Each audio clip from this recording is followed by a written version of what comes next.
I never thought my children would be the ones to bury me alive. Slowly, quietly, without dirt, just betrayal. But that night, when my sister's car headlights sliced through the dark and caught me curled beneath the bridge, reality was no longer deniable. I was homeless. I was forgotten. And I was broken.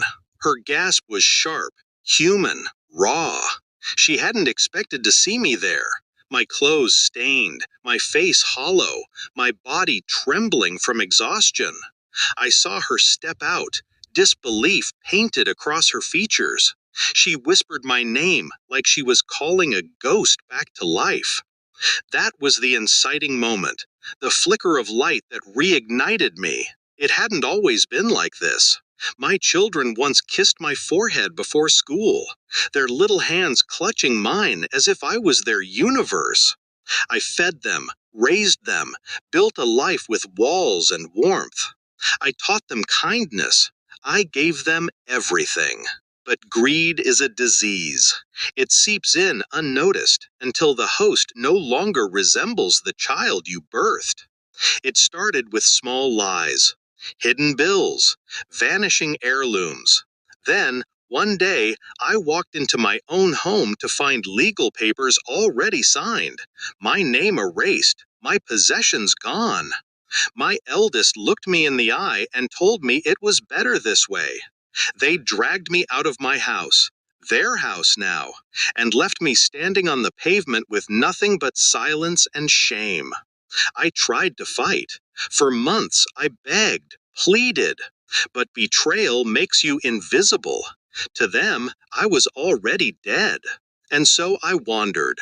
Shelters, alleys, eventually the bridge. I learned to sleep with my back to the wall, my hands clutching my chest like a coffin lid. That's where my sister found me. She didn't ask questions, she didn't lecture me. She simply opened her wallet, her heart, and her world. Days later, I was standing in a beachfront condo, the smell of salt in the air, and $5 million resting in an account with my name on it. For the first time in years, I felt the ground steady beneath me. That's when they came back. They arrived smiling, flowers in hand, rehearsed apologies dripping from their tongues. They wore the faces of children again, but I knew better. They smelled the money, like wolves catching the trail of blood. My sister sat across the room, silent, observing. She didn't fall for it, and neither did I. I smiled at them, though. I welcomed them in. I let them believe they had fooled me again. Because this time, I wasn't just a mother. I was a strategist. The first step was patience. I let them taste my forgiveness. Family dinners, weekend visits, even a few gifts.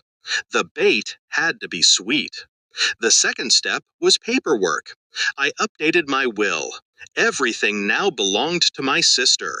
Every cent, every asset, every brick. My children would inherit nothing. But I kept that hidden, locked away where only time would reveal it. The third step was silence. I never raised my voice. I never accused them. I let them dig their own graves with every false smile, every greedy question, every whispered plan they thought I couldn't hear. And finally, the last step, exposure. The night came when they cornered me in my condo, their eyes dark with entitlement. "We deserve a share," one hissed. "We're family." Family. The word was acid on their tongues. I leaned back in my chair, calm, unshaken. My sister stood beside me, arms crossed, watching. "You had your share," I said softly. "You had my house, my life, my dignity, and you threw it away." They faltered, confusion rippling through their faces. That's when my sister handed them the envelope. Inside, copies of my new will, notarized, sealed. Proof that they had already lost. The realization struck them like a knife. Their smiles cracked. The flowers they had brought dropped to the floor, petals scattering like broken promises. I watched their arrogance dissolve, piece by piece, until they were nothing more than frightened children again, children facing the monster they had created. I didn't scream. I didn't rage. I simply stood and walked past them, my sister at my side. The silence was louder than any insult I could have hurled. That was my revenge. Not a fiery spectacle, but a quiet, irreversible erasure. They had cast me out once. Now I had cast them out forever.